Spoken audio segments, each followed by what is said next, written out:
Hey guys, tonight we journey into the wide, dry yawn of 19th century Australia, where the sun is too loud, the horses are too quiet, and the hats are absolutely enormous.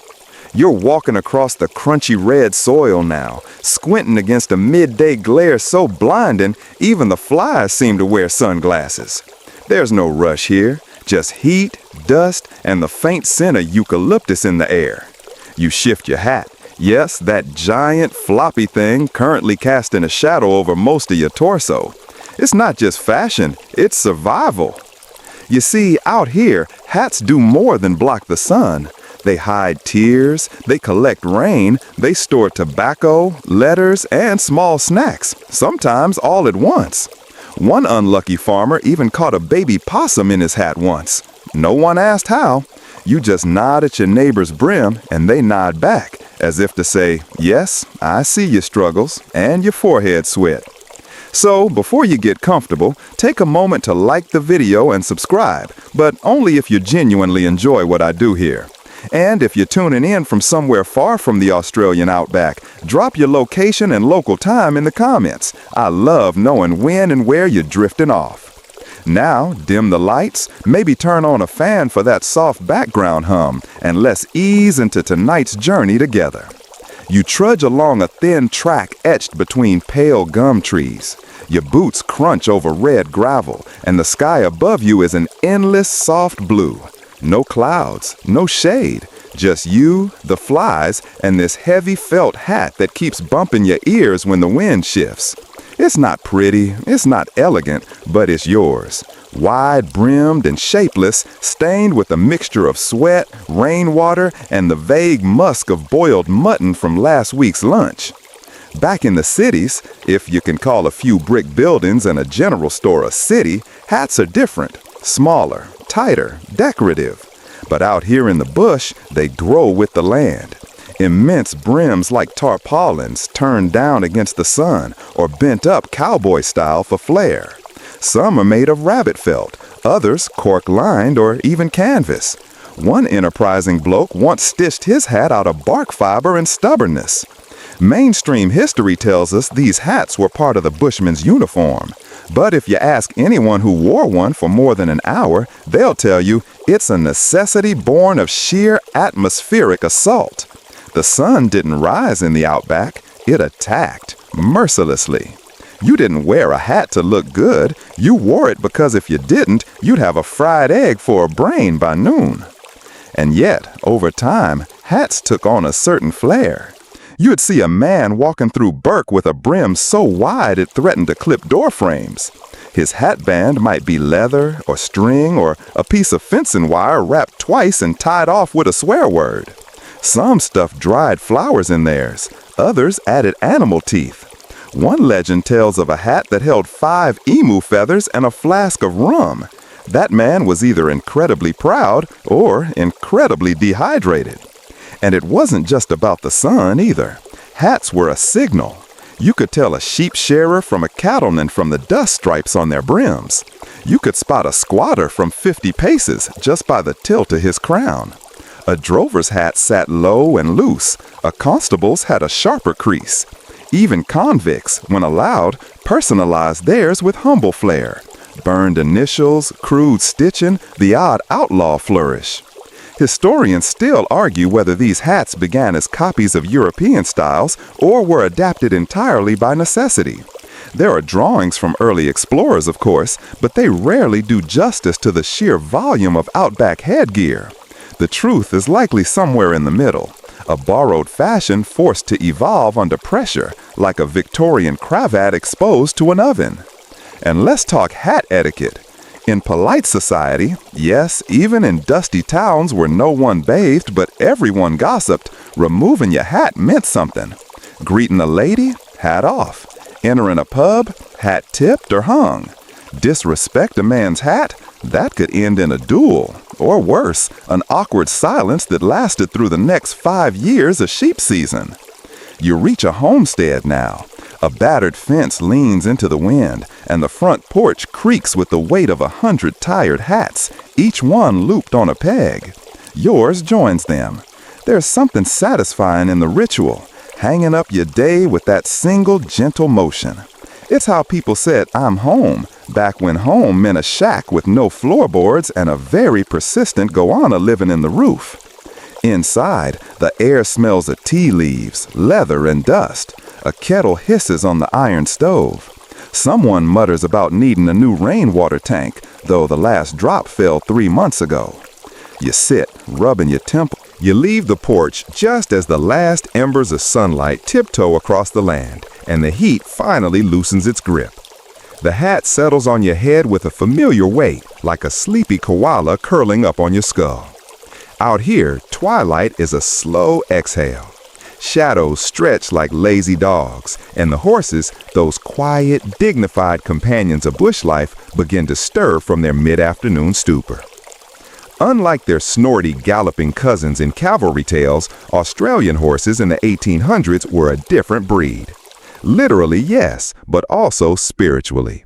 They didn't scream for attention. They didn't stomp around like they owned the paddock. No, they were reserved, sensible, even philosophical. You walk past one now, tall, dun-colored, standing absolutely still beside a eucalyptus tree, as if contemplating the meaning of oats. These were the legendary Wallers, a breed developed in New South Wales and later exported across the British Empire. Hardy, calm under pressure, and unimpressed by cannon fire. If horses were students, the Wallers would be the quiet kid in the back who always aced the exam without making a fuss. They were bush-born, sun-tested, and could go days on minimal water. Their hooves knew the crack of dry earth, the slide of pebbles down slopes, and the awkward thump of accidentally stepping on an echidna.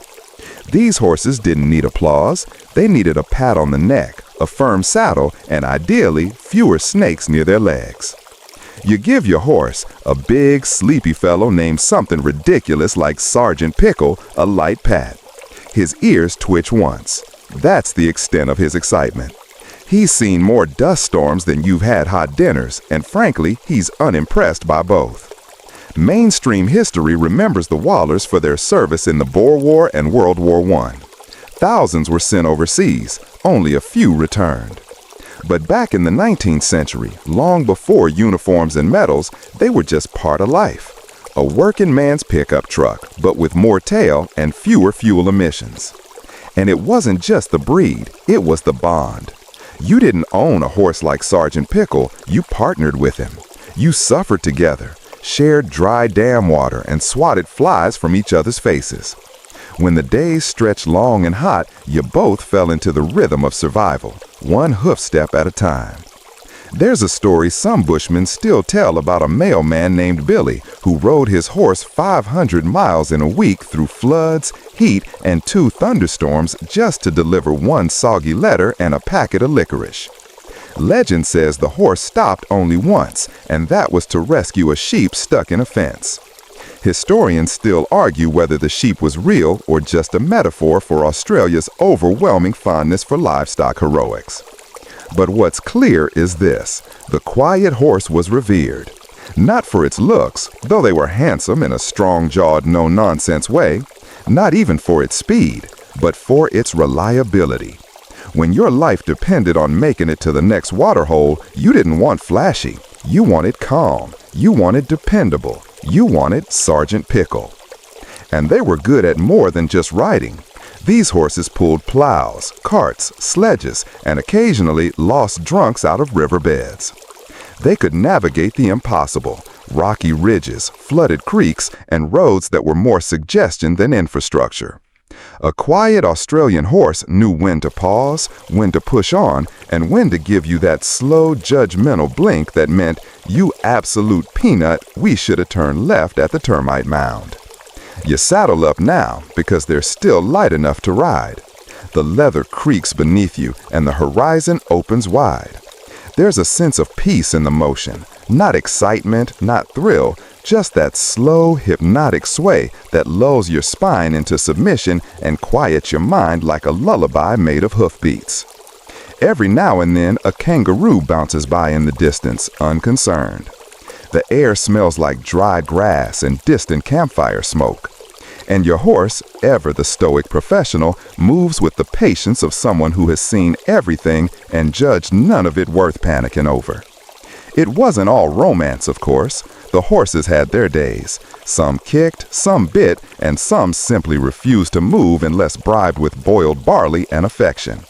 And there was always the risk of snake bite, cactus spines, or, worst of all, a loose strap halfway through a steep descent. But most of the time, it was just you and your horse, ambling through a landscape too big to argue with. You lean forward now, resting your forehead against his neck. The sun is nearly gone, and the breeze carries a soft chill. There's something deeply soothing about being part of this quiet equation. One man, one horse, one path through the vast, unimpressed wilderness. And yes, maybe it wasn't glamorous. Maybe no one wrote love poems to Sergeant Pick. The night deepens as you ride, and the stars start showing off. Not the polite city kind that blink behind glass and light pollution, but full, blazing constellations flung across the sky like someone dropped a bucket of glitter over the southern hemisphere. You glance up, and it's dizzying. There's the Southern Cross, glowing steadily like it has somewhere to be, and the hazy swirl of the Milky Way drifting across the black like sleep fog in the brain. Back in the 19th century, folks took the night sky seriously. Not just for navigation, though that was part of it. But out here, beyond telegraphs, beyond lanterns, beyond any schedule except the one your horse kept with his hooves, stars were a kind of religion. A way to feel small in a country so large it didn't even flinch when you shouted into it. You can imagine some sunburned farmer, hat tipped back, staring up at the same sky you're under now. Maybe he's holding a mug of questionable tea. Maybe he's wondering if the drover 2 towns over is also watching the stars. And maybe he's hoping that tonight, just tonight, the dingoes stay quiet. But you weren't out here just to stargaze. You were probably looking for a place to set up camp. And if you were lucky, and you often weren't, you'd find an old shepherd's hut. These humble little shelters dotted the landscape like half-forgotten punctuation marks. Built from whatever was lying around, bush timber, bark, corrugated iron if you were fancy, they were a mix of survival and stubbornness. One such hut comes into view now, shadowed and listing slightly to the left, as if it too is tired from the day. You approach slowly, because in the bush, huts aren't always empty. Sometimes it's just possums or a half-feral goat someone forgot to collect. Other times, well, let's just say you've heard stories. Historians still argue whether old Whisker-Bill ever really haunted the Murrumbidgee line huts, or if he was just an unusually aggressive emu with a personal vendetta. You tie Sergeant Pickle to a tree and step inside. The floor creaks. Dust motes float in the beam of your lamp. There's a tiny stove in one corner, a cot with a wool blanket that smells like 7 winters ago, and a shelf holding 2 cracked mugs, a rusted tin of tea, and a bottle of something that could either be vinegar or hope. And pinned on the wall, next to a hand-drawn map and a sprig of dried wattle, is a hat. Not just any hat, a giant hat. Wide as a wagon wheel, heavy with dust, and trimmed with faded blue ribbon. It's ridiculous, glorious, almost theatrical. Because here's the thing no one tells you. In the 1800s, Australians had a very weird and specific relationship with headwear. Hats weren't just fashion statements, they were shields, social cues, and occasionally survival gear. A big enough hat could keep the sun off your neck, swat flies from your face, collect rainwater in a pinch, and, if needed, act as an improvised pillow or a container for carrying slightly confused chickens. And the bigger the hat, the bigger the personality. In towns like Ballarat or Bendigo, where gold fever had people digging up backyards in search of shiny dreams, hats became status symbols. You had your slouch hats for the practical types, your bowler hats for the city gents, and then there were the oversized, feather-laden monstrosities that could blot out the sun. Some say these hats were just fashion gone feral. Others suggest it was part of Australia's ongoing rebellion against British restraint. Why wear a nice modest top hat when you could strap a 3-foot-wide piece of felt to your skull and declare war on subtlety?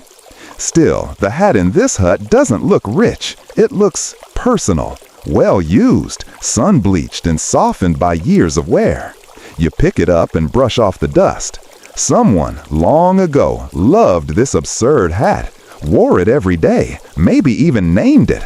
Maybe they walked these same steps, rode a quiet horse, watched the same stars. You sit on the cot, careful not to collapse it. The hat in your lap feels oddly comforting, like a relic, not sacred, but respected.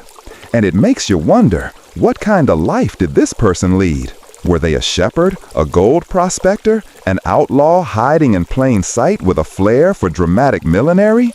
Historians still argue whether the hat styles of 19th century Australia were born from necessity or vanity. Most agree it was probably a bit of both. The sun here could melt your resolve, the flies could steal your will to live, and if you were gonna endure that, you might as well look fabulous doing it. Outside, Sergeant Pickle snorts once, just to remind you he exists.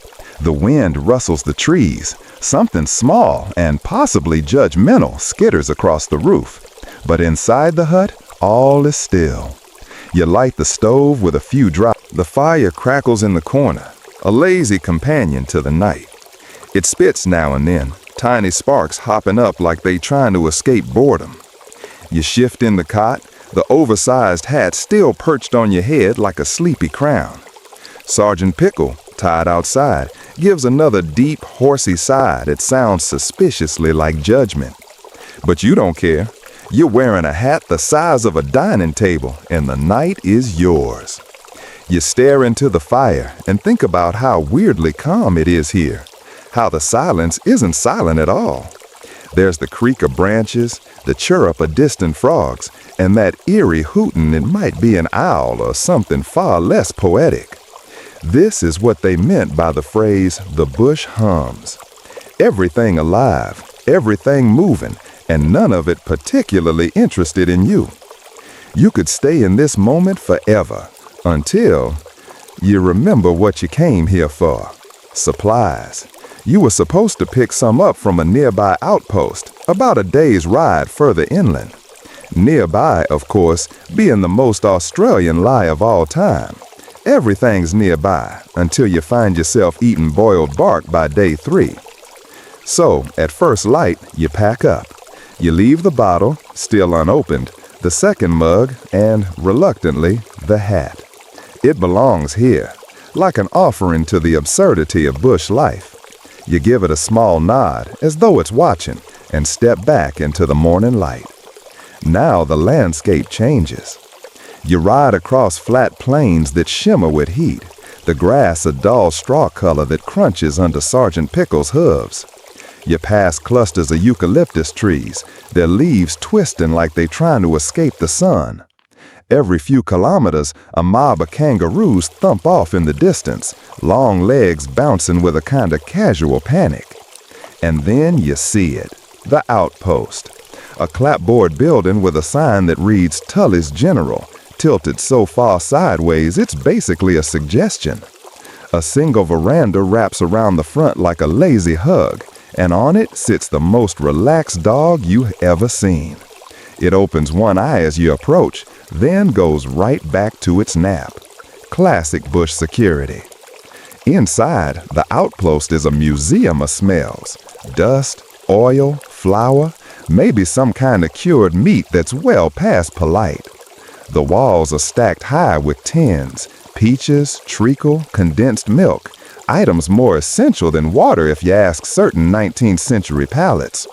There's rope, tools, a rack of hats, none as impressive as yours last night, and a locked glass case with what you're fairly sure are 4 individually wrapped sardines labeled luxury. Behind the counter sits an old man.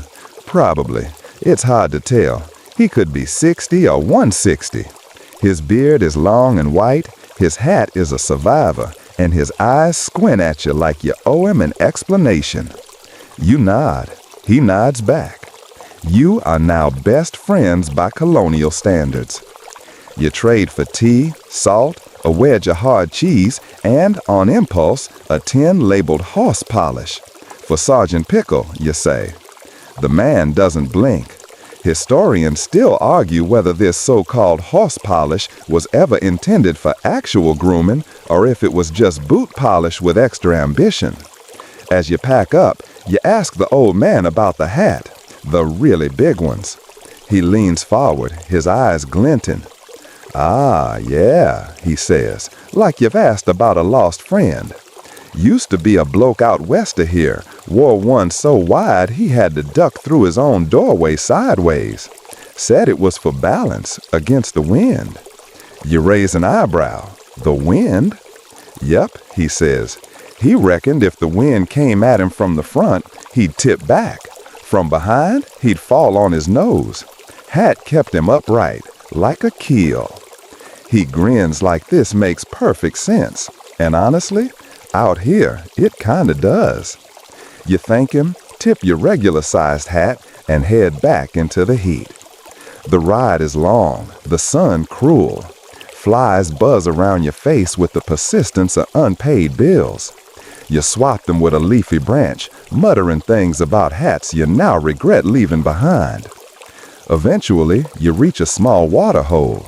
Sergeant Pickle trots over eagerly, plunges his face into the murky shallows, and drinks like a horse who's just remembered he's 90% liquid. You sit in the shade of a gum tree and dig into your provisions. The cheese tastes like hope and chalk. The tea, barely boiled over a tiny fire, reminds you of river water someone whispered a memory of leaves into. And yet, it's perfect. You ride into the fading light, the air turning cooler with each step Sergeant Pickle takes. His hooves click softly against the dry earth, and the trees around you begin to hum again, less like wind and more like the world gently clearing its throat. You've got your supplies, your boots are dusty, and you've learned one very important truth: never leave a good hat behind. But you keep moving, because the bush isn't a place for lingering too long in one spot. You camp that night beneath a canopy of stars so clear it almost feels fake.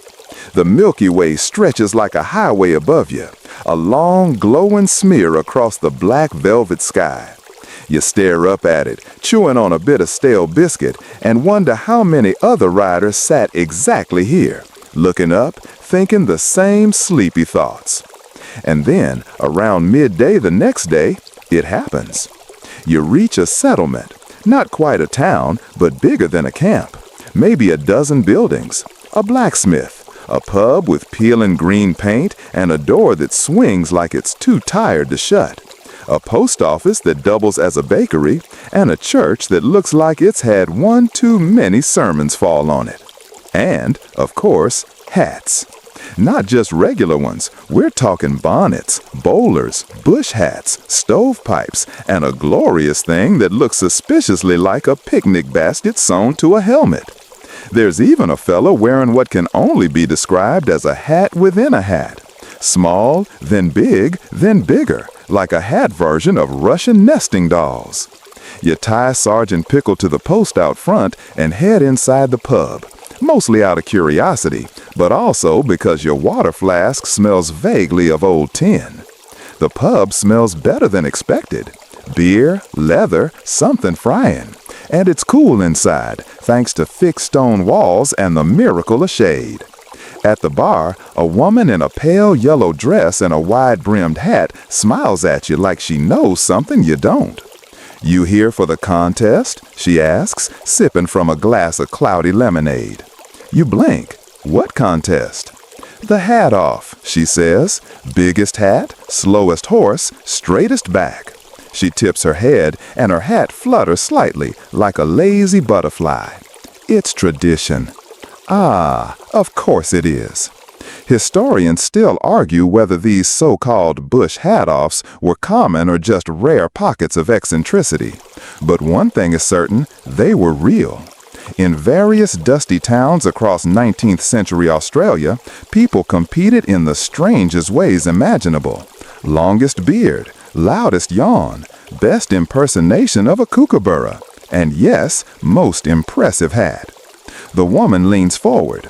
Starts tomorrow morning, sunrise, we gather by the old fig tree. You nod slowly. This is ridiculous. It's completely unnecessary, and you absolutely have to enter. That night, you sit outside the pub, sewing. You've bought spare fabric from the general store, a mishmash of canvas, wool, maybe curtain. It's a crime against millinery. You stitch it together by firelight, attaching it to the remains of your traveling hat with nothing but stubbornness and a bent needle. You don't sleep well. Too much excitement, too much lemon squash, too much anticipation of something so absurd it loops back around to feeling important. At dawn, the town stirs. A soft ripple of boots on boards, buckles jangling, horses sighing. You join the slow parade toward the fig tree, your monstrous hat wobbling dangerously above you like a sail in mild wind. It flaps, it droops, it casts a shadow over the entire town square. The competition is already gathering. You see towering hats covered in feathers, stacked teacups, wax fruit, and, someone clearly misunderstood the assignment, live chickens. A group of children laugh uncontrollably as one hat tips sideways and the chickens leap off, clucking in protest. You take your place among the other contestants. The judges stand solemnly at the front. The school teacher, the mayor, and the blacksmith who's wearing a bonnet for balance. Each carries a clipboard and an exaggerated sense of responsibility. The rules are simple. Walk across the square, don't drop your hat, don't trip over your own shadow, and, if possible, maintain the air of colonial dignity. Your turn comes. You step forward slowly, deliberately. The hat sways, then steadies. You can hear people whispering. You hear one child say, "It looks like a tent made of sadness." You're not even offended. It's kind of true. You make it all the way across. No wobble, no chicken, no collapse. Just a slow, stately walk. You even nod to the judge. The pub smells of roasted onions and regret. Morning light slants in through crooked windows, hidden dust motes that dance like they've been here for 100 years. You sip from a chipped mug of black tea so strong it might qualify as a building material. The Hat Whisperer, that's you now. No fanfare, no parade, just a quiet understanding shared over biscuits and bush air. Outside, Sergeant Pickle yawns. Horses yawn, by the way. You've seen it. He does it often, a long, lopsided stretch of jaw like he's permanently unimpressed. The townspeople are already moving on, drifting back to their routines. Life in the bush doesn't linger. Even the wildest hat moment is yesterday's news by sunrise. You saddle up and ride again, not because you have a plan, but because the road keeps pulling you, and your feet, frankly, have blisters. Riding seems smarter than walking. The bush thickens ahead, and soon the dirt track becomes little more than a suggestion. You pass the remnants of something old, a crumbling stone chimney standing alone, like the house forgot to show up. Charred logs around it. Someone once lived here, cooked here, maybe even dreamed up a hat or two before the termites took over. And just past the ruins, you see the sign. A splintered plank nailed to a tree, carved with 3 shaky words. The Slow Horse Society. You pause, read it again. The bush around you is absolutely still. So still you can hear the sound of Sergeant Pickle chewing a beetle. The Slow Horse Society. It sounds made up, like a bad band name or a secret club of half-asleep equestrians. And yet, something about it calls to you. So you follow, the faint hoofprints, deeper into the trees. The track narrows, winding between gums and ferns until it opens to a curious clearing. There are about 8 people gathered here, mostly older, mostly weathered, sitting in canvas chairs with thermoses balanced on their knees. Their horses stand nearby, none tethered, all very, very relaxed. One horse is actually lying down. That's how little it cares. A man with a white beard and an umbrella hat raises a hand in greeting. "New member?" he asks. You blank. "I guess?" He nods, completely satisfied with this non-answer. "Grab a chair. We're about to discuss velocity." And they do. For the next hour and a half, you sit in a circle of what can only be described as equine philosophers. They speak slowly. They pause often. They disagree without ever raising their voices, which is impressive given the subject matter. You learn that the society has only 3 rules. 1. Never gallop unless absolutely necessary. 2. All horses must be named after foods, weather events, or items of laundry. 3. No one finishes a story in less than 20 minutes. You share your horse's name, Sergeant Pickle, and immediately gain respect from a man whose mare is called Damp Sock. He tips his hat at you. It's a modest hat, but it has a small feather. Classy. Then comes the initiation. You must complete the circle of slowness, a gentle walk around the clearing while reciting a bush poem of your choosing. The catch? Your horse must not exceed a pace of unmotivated loaf. You accept. You climb aboard Sergeant Pickle, clear your throat, and begin a recitation you half remembered from a biscuit tin. There once was a wombat named Keith who brushed all his teeth with a leaf. The society listens in rapture. Sergeant Pickle moves with the enthusiasm of a deflated beanbag. A snail passes you. Somewhere in the bush, a kookaburra laughs for what seems like 10 solid minutes. You finish the loop. You bow, as much as you can, on horseback. They applaud politely, like you're the intermission before something even slower. As the meeting wraps up, you're offered a badge, hand-carved from eucalyptus wood. It reads, "Slow and Proud." Historians still argue whether the Slow Horse Society was real or just an elaborate prank played by retired postal riders. Some believe it started after a particularly hot summer when no horse could be bothered to move faster than a nudge. Others claim it was a quiet rebellion against the rushed colonial pace, a reminder to embrace the slow. One thing is certain, it left behind traces. Old journals mention slow horse meets. Letters referenced the proud plotters. And you awake to the soft murmur of the river, the kind of gentle sound that tucks itself under your skin like a secret lullaby. The air smells of wet earth and eucalyptus, a sharp contrast to the dusty, sun-baked smells you've gotten used to. Your fingers tingle from the cold night, and Sergeant Pickle is already munching nearby, his tail flicking lazily. Today, you're drawn to the curious phenomenon that took hold of 19th century Australian settlers, the giant hats. Yes, those oversized creations perched proudly on heads like small gardens or tiny billboards. They were as much a part of the era's landscape as dusty tracks and creaky wagons. You stroll into the nearest town, its streets humming with the quiet clatter of boots and the occasional whinny. Women and men alike sport hats so large they require a windbreaker just to keep them in place. You watch a woman struggling with her feathered monstrosity as a sudden breeze threatens to turn it into a flying contraption. The origins of these hats are rooted in more than fashion. They were a defense. The sun, fierce and unrelenting, seemed to have it out for anyone daring enough to walk in the open. These hats shielded faces from burns, eyes from glare, and heads from heat stroke. Some were so wide-brimmed they nearly blocked out the entire sky. But there's more than practicality at play here.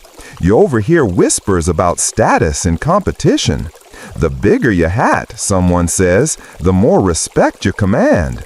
It's a curious social dance where hat size speaks louder than words and where the line between protection and vanity blurs. There are tales, some less believable than others, about hats doubling as secret storage for letters, cash, or even small weapons, because the bush was unpredictable. One historian argues whether the hats were genuinely functional or simply an exaggerated display to compensate for the roughness of colonial life.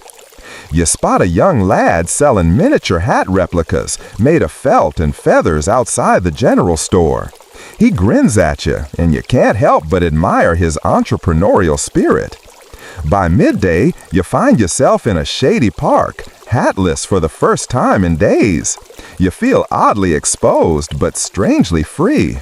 A horse clip-clops by, and you smile. Sergeant Pickle would never allow such recklessness. As the afternoon wanes, you settle into a chair at the local pub, where an old-timer tells you about the quiet horses. These weren't just any horses, but prized for their calm demeanor and steady pace, a perfect match for the slow hat wearers who preferred measured journeys over frantic gallops. There's debate among scholars about whether the emphasis on giant hats and quiet horses was a cultural quirk or a deeper resistance to the fast pace of industrialization creeping into the colonies. You sip your ale and nod, feeling a strange kinship with these slow-moving icons of the bush. As the sun dips low, you muse on the paradox. Australians of the 19th century, tough and rugged, yet somehow devoted to grandeur on their heads and serenity in their steeds. It's a chapter of history that's as peculiar as it is charming. Tonight, under a sky smeared with pink and purple, you tuck your own hat a little lower, ready to rest and dream of giant hats and quiet horses. You wake slowly, the faint creak of wooden floorboards beneath you mixing with the soft rustling of the morning breeze. Outside, the world feels quieter than usual, like the land itself is holding its breath before the day begins. Today, your thoughts settle on the curious practice of early Australian settlers caring for their quiet horses, those steady companions who seemed more like old friends than beasts of burden.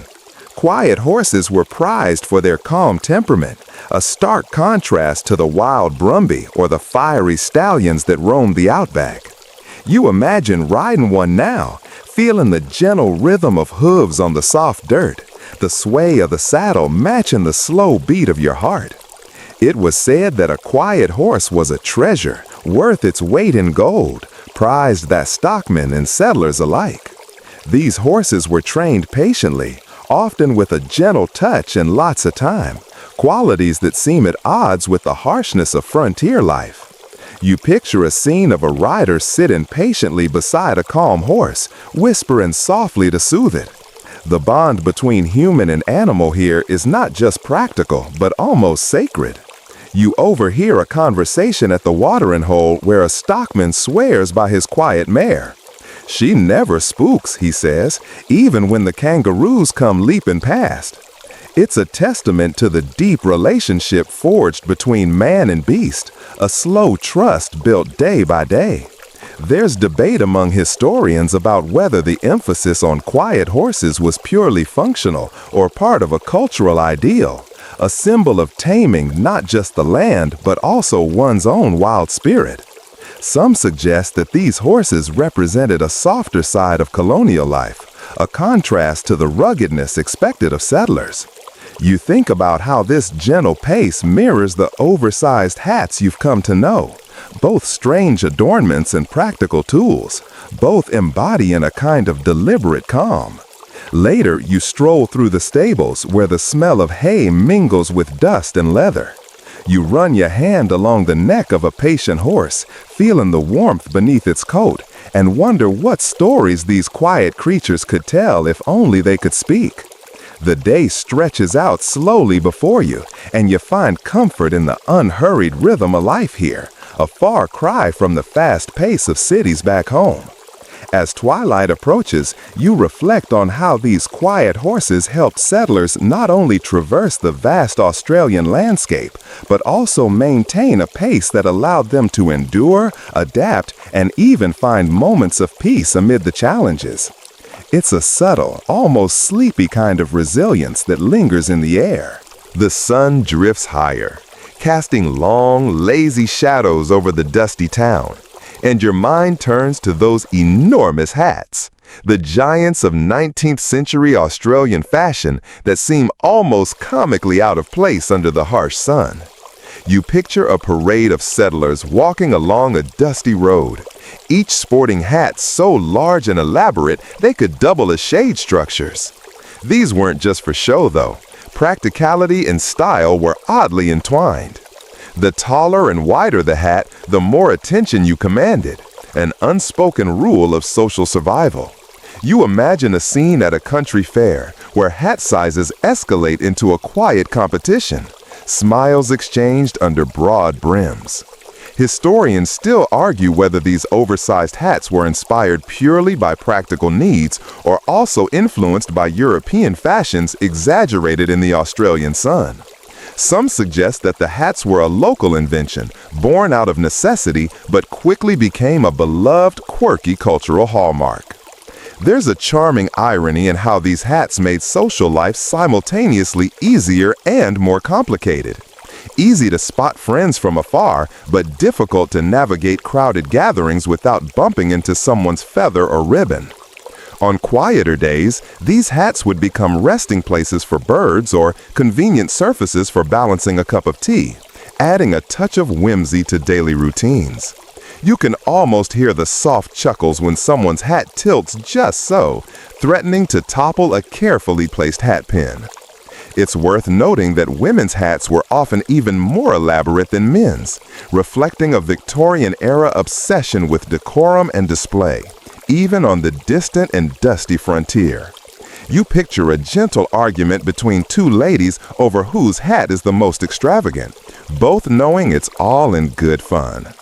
As afternoon wanes, you think about how these giant hats, much like the quiet horses, symbolized a uniquely Australian way of adapting and thriving, a blend of practicality, humor, and a hint of theatrical flair. The day fades gently as you imagine these hats passing into history, their stories woven softly into the fabric of a bygone era. The quiet horses step lightly across the red dirt, their calm demeanors a striking contrast to the sometimes frenetic energy of colonial settlements. You find yourself wondering why exactly 19th century Australians seem so fond of these unassuming creatures, and it's more than just their usefulness as reliable transport. These horses were prized not for speed or flash, but for their steady temperament. You picture yourself settling into a slow trot through eucalyptus-lined trails, the horse's hooves muffled by soft earth, its breathing steady and soothing. The quiet horse was a companion, a calming presence in a harsh and unpredictable land. Historians still debate whether this preference for calm horses was a cultural choice rooted in the bush lifestyle or simply a matter of survival. After all, a nervous horse on a narrow track could spell disaster. Early settlers relied heavily on these horses for everything from herding cattle to delivering mail across vast distances, so temperament was often more important than looks. Interestingly, some accounts from the time note that certain horses seemed almost attuned to their riders' moods, responding to subtle cues in ways that felt almost magical. It's a gentle reminder that even in rugged frontiers, moments of quiet connection were cherished. You might chuckle softly imagining a weary drover settling down beside his horse under a wide-brimmed hat, sharing a moment of companionship before the long night ahead. There's a tender simplicity to that image, two quiet souls finding solace in each other's company. The popularity of these gentle horses also influenced local breeding practices, with farmers selectively choosing traits to enhance calmness and reliability. This created a distinct Australian stock horse breed, prized for its endurance and temperament rather than flamboyance. So, as twilight settles, you reflect on how these quiet horses carried not just people, but the very spirit of early Australian life, steady, patient, and quietly enduring. As twilight deepens and the day cools, you drift into the peculiar customs surrounding Australian gatherings where giant hats and quiet horses often made their public debut. Imagine a rural picnic or a town meeting where these hats cast wide shadows and horses patiently wait tethered nearby, calm as old friends. Here, fashion and function dance together in subtle harmony. You might smile at the tradition of hat tipping, a gentle nod of acknowledgement exchanged between neighbors, which sometimes sparked quiet contests of style and grace. The weight and balance of those massive hats made these gestures more deliberate, perhaps a slow, exaggerated tilt that required careful coordination lest one's hat fall off and cause a ripple of amusement. Historians still argue whether this was a spontaneous social evolution or if settlers borrowed the custom from European etiquette, adapting it to their sun-baked, rugged environment. The origins remain as hazy as the early morning mist over the outback. Quiet horses, meanwhile, played an equally understated role in social settings. They weren't merely transportation, but symbols of reliability, reflecting their riders' status and patience. Imagine a scene where the calmness of the horse mirrored the social grace expected at such gatherings, a silent partner in the choreography of colonial civility. You might chuckle picturing a mischievous child attempting to sneak a petting stroke, only to be gently nudged away by the horse's quiet dignity. These animals commanded respect without demanding it, a delicate balance much like the society that embraced them. Some early settlers kept detailed journals describing how the right horse and hat combo could smooth over negotiations or ease tense conversations, a reminder of how seemingly small details shaped daily life. So, as night falls and lanterns flicker, these intertwined customs weave quietly into the cultural fabric, a comforting rhythm of daily life in 19th century Australia. You wake to the slow warmth of the Australian sun filtering through gum leaves, the gentle clatter of horseshoes on stone signaling the start of another day. Among the many curiosities of 19th century life here, one stands out: the surprisingly elaborate care routines for those giant hats and quiet horses you've grown to appreciate. These weren't just everyday objects, they were statements, carefully maintained with a devotion that borders on ritual. You picture yourself in a small outback town, watching hat makers at work. The hats, often crafted from felt or straw, required soaking, blocking, and shaping by hand. The sheer size wasn't just for show, it was practical protection against the relentless sun and sudden downpours. The meticulous maintenance meant reblocking after heavy rain, brushing away dust, and occasionally adding decorative ribbons or feathers to signal social standing or personal flair. Historians still argue how much of this care routine was practical versus performative, whether the emphasis on keeping hats pristine was a way for settlers to claim dignity in an often tough, dusty environment. Either way, you can almost feel the rough fabric under your fingertips as you imagine the tactile satisfaction of smoothing out a well-worn brim. Meanwhile, the horses had their own demanding regimen. Morning grooming was essential. Hooves cleaned, manes brushed to a gentle shine, and saddles oiled to prevent cracking under the harsh sun. Many settlers believed a quiet horse needed a calm hand and patience, often speaking softly or singing low tunes as part of their care. There's a quirky note in some letters about horse owners whispering secrets or news to their steeds, believing the animals understood and would behave better for their trusted riders. Whether superstition or truth, it adds a charming layer to the human-animal bond. As you imagine these morning rituals, you realize they were more than chores. They were daily affirmations of connection to place and tradition, an intimate dance between people, animals, and objects that shaped Australian life. The sun climbs higher, casting long shadows over quiet paddocks where horses graze contentedly, their stillness almost meditative. This brings you to the curious role of horse training methods in 19th century Australia, an often overlooked part of why those horses were so remarkably calm. The settlers developed a variety of techniques tailored to the unique challenges of the landscape and lifestyle, blending indigenous knowledge and European practices. Picture a young trainer gently working with a horse, using patience rather than force. You might find it endearing how these methods emphasized softening the horse's temperament with slow, repetitive motions and soothing vocal tones. The idea was to cultivate a horse that was steady, predictable, and patient, ideal for long days under the blazing sun. Historians still debate how much indigenous Australians influenced these equestrian practices, as many early accounts underplay their role. Yet, some anthropologists suggest that traditional Aboriginal horsemanship had a subtle but enduring impact, especially in how animals were respected and treated with kindness. Interestingly, some trainers believed that horses had favorite humans, responding better to one voice or touch than another, creating a quiet hierarchy among riders and animals. This notion, part fact and part folk wisdom, adds a tender dimension to the daily rhythm of colonial life. Meanwhile, the oversized hats weren't just a fashion statement. They also symbolized a kind of protective armor for these horse riders.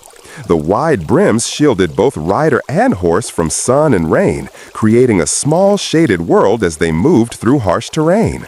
You can almost feel the gentle sway of hat brims as horses amble through eucalyptus groves, the soft clop of hooves syncing with the slow pace of life. This harmony between humans, horses, and the environment was a quietly beautiful part of the era. Less about showmanship, more about survival and connection. As the afternoon settles into a warm, golden haze, your thoughts drift to the surprising influence of giant hats beyond mere protection and fashion. These oversized crowns became part of a subtle social language, communicating status, occupation, and even personality without a single word spoken. Imagine walking through a bustling 19th century Australian town square, hats bobbing like a gentle forest canopy, each brim whispering secrets about its wearer. Farmers preferred wide-brimmed straw hats, practical and breathable for long days outdoors, while town gentlemen might sport felt hats adorned with tasteful ribbons or feathers, signaling a touch of refinement amid rustic surroundings. Some hat makers even tailored styles to suit the climate zones, adjusting materials and shapes to best suit the coastal humidity or arid interior heat. Historians still argue about how much these hat styles reflected true class divisions versus just practical adaptations. Either way, the hat was more than just an accessory. It was a personal statement in a landscape where words could sometimes get lost in the vast silence. Meanwhile, quieter horses found their own subtle markers of status too. The choice of saddle, the quality of the harness, even the way a horse was braided or adorned with small trinkets spoke volumes. Owners often took pride in their horse's calm demeanor, a trait prized as much as speed or strength. There's a gentle humor in imagining a rider carefully adjusting a massive brim while simultaneously calming a skittish horse, both working in tandem to navigate dusty roads or sunlit trails. That coordination wasn't just skill, it was a shared understanding forged in the quiet moments of daily life. As the light softens and shadows stretch, you realize these interactions between giant hats and quiet horses created a unique rhythm, a slow, steady heartbeat in the vastness of 19th century Australia. The evening draws near, and you find yourself pondering the curious ways quiet horses influence daily routines in these distant Australian settlements. Their calm nature wasn't just a comfort. It shaped how people organized their work, rest, and even social gatherings. In a world where noise could mean danger, a horse that stood still and waited patiently was a silent ally in an often unpredictable landscape. Think about the early mornings when farmers and riders would prepare for the day. The quiet horse allowed for a slow, unhurried start, encouraging a rhythm that was less about rushing and more about steady progress. This pace was crucial when managing vast properties where every step had to be measured and every moment counted toward survival. Historians still debate whether this emphasis on calmness was a conscious cultural choice or simply a practical response to environmental demands. Either way, it created an atmosphere where patience and quiet endurance were prized above all else. There's also a whimsical side to consider. Some settlers swore their horses could sense the mood of the day, becoming especially still before rainstorms or sudden changes in weather.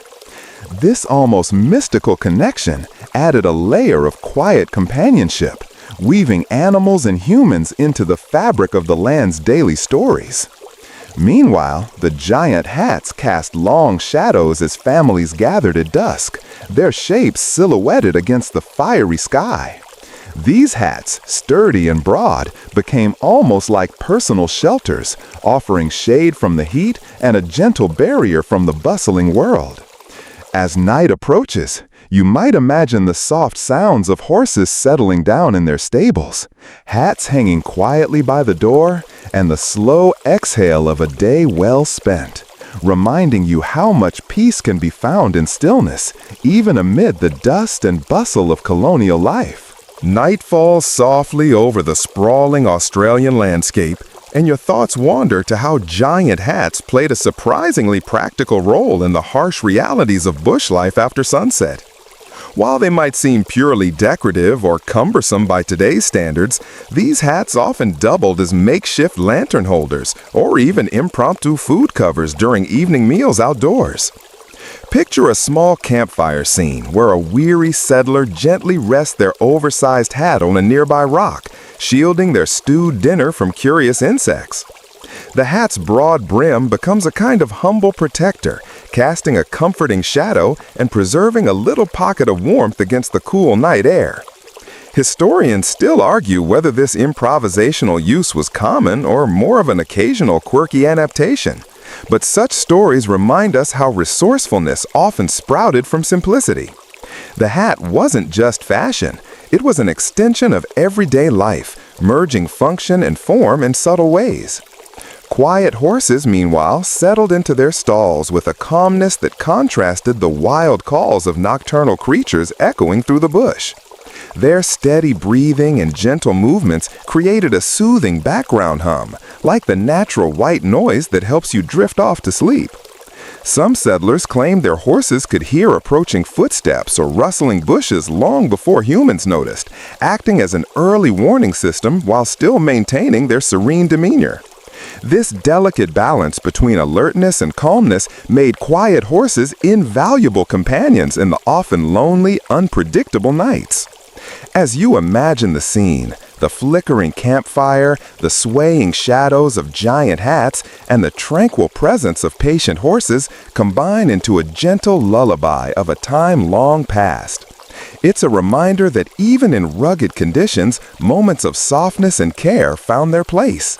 As dawn edges in, you imagine the slow ritual of preparing both horse and hat for the new day ahead. The giant hats, often crafted from felt or sturdy straw, weren't merely pulled on like any old accessory. They required careful shaping and seasoning to withstand the unforgiving Australian sun and frequent winds.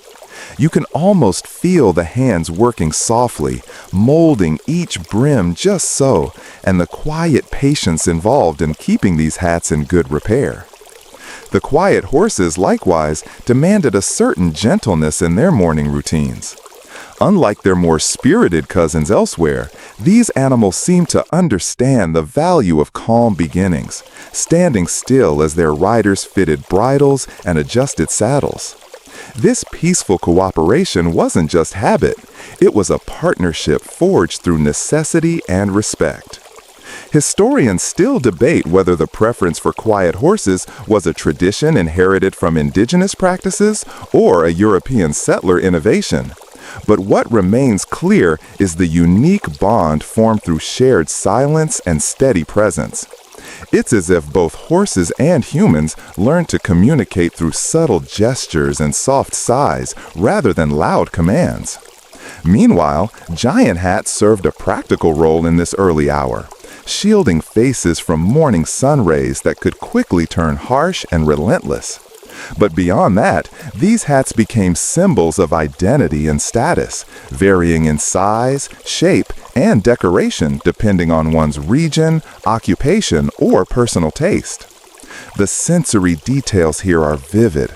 The rough texture of felt against your fingertips, the faint scent of horse sweat mingling with the fresh morning air, the soft clink of harness buckles. These elements invite you to slow down, feel the gentle rhythm of this bygone life, and appreciate how even the most ordinary objects carried quiet stories. As the morning sun rises higher, you find yourself drawn into the rhythms of daily life shaped by these giant hats and quiet horses. The hats, now perfectly molded and perched atop heads, serve as shields not just against sunlight, but also the occasional gust of dust and pollen drifting through the outback. You might notice how settlers carefully angled their brims to catch the faintest breeze, or how the wide hat bands often doubled as convenient holders for small tools or even feathers, a subtle nod to personal style amid practicality. Quiet horses, meanwhile, accompany their riders with a near meditative stillness, steps soft and measured along dirt tracks. Their calm demeanor helps create a peaceful atmosphere, a soothing contrast to the often rugged and noisy work of the day. You can almost hear the gentle padding of hooves and the rhythmic jingling of tack, a quiet symphony punctuating the vast landscape. Historians still debate how much these equine companions influenced settler culture beyond mere transportation, whether their calmness inspired a more reflective way of life, or if they simply adapted to the existing mood of the outback. Either way, the partnership between human and horse was undeniably a cornerstone of daily survival. Meanwhile, the giant hats became an unspoken language of sorts, each crease, ribbon, or feather telling stories of journeys taken, hardships endured, and even small triumphs celebrated. They bore witness to countless sunrises and sunsets, silent companions in the unfolding human drama. The scene is filled with sensory richness, the faint rustle of dry leaves, the warm scent of sun-baked earth mingled with horse musk, and the visual dance of light and shadow playing on those broad brims. You feel invited into a slow, gentle world where patience and quiet dignity reign, perfect for easing into restful calm. You settle deeper into the afternoon haze, imagining the peculiar social rituals that evolved around these giant hats and quiet horses. In town squares and at gatherings, hats became more than sun shields. They were conversation starters, each one carefully chosen to signal your trade, your origins, or your mood. You might spot a hat adorned with a small sprig of eucalyptus, an informal badge of local pride, or one with a dent perfectly shaped by years of tipping to acquaintances. Quiet horses, too, played their part in these social dances. Their steady presence provided a calming influence at bustling markets or lively community events, allowing riders to navigate crowded streets with surprising ease. It's almost as if the horses understood when to step lightly and when to stand firm, mirroring the gentle humor and quiet patience of their owners. Historians still argue whether these equine traits were intentionally bred for or simply the result of adapting to the uniquely Australian environment, but their impact on daily life remains undeniable. Together, horse and hat became symbols of a culture that prized quiet resilience and understated charm over loud displays. You can almost hear the soft murmur of voices mingling with the occasional clatter of horseshoes and the gentle rustle of hat brims in the breeze. The sensory palette is rich, the dusty scent of dry earth, the faint warmth of wool felt, and the cool shade beneath a wide brim inviting slow, deliberate breaths. As the day fades toward evening, these small details invite you to appreciate the slow rhythms and subtle connections that made 19th century Australian life quietly extraordinary. It's a world that lulls you softly, where every hat and every horse tells a story worth hearing. As twilight descends, you find yourself wandering through the gentle final moments of this world shaped by giant hats and quiet horses. The sun sinks low, casting long shadows that stretch lazily across dusty trails and wooden porches.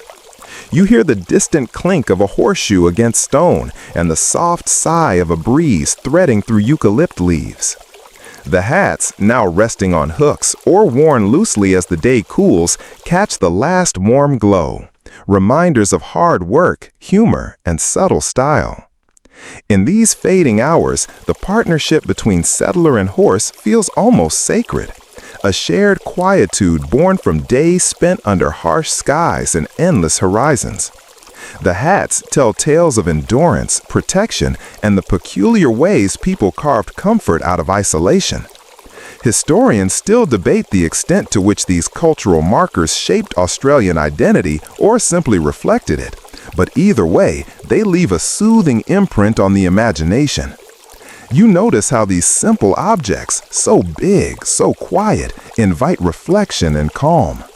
They speak softly of resilience, of adapting with grace, and of finding humor in small things. As the day turns fully to night, you feel yourself drifting with the gentle cadence of history, a soft whisper beneath your eyelids.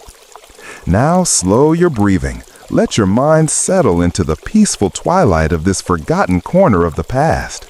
The giant hats and quiet horses fade gently from view, leaving behind only their quiet stories and the calm they carry. Now dim the lights, maybe turn on a fan for that soft background hum, and let's ease into tonight's journey together. Sweet dreams.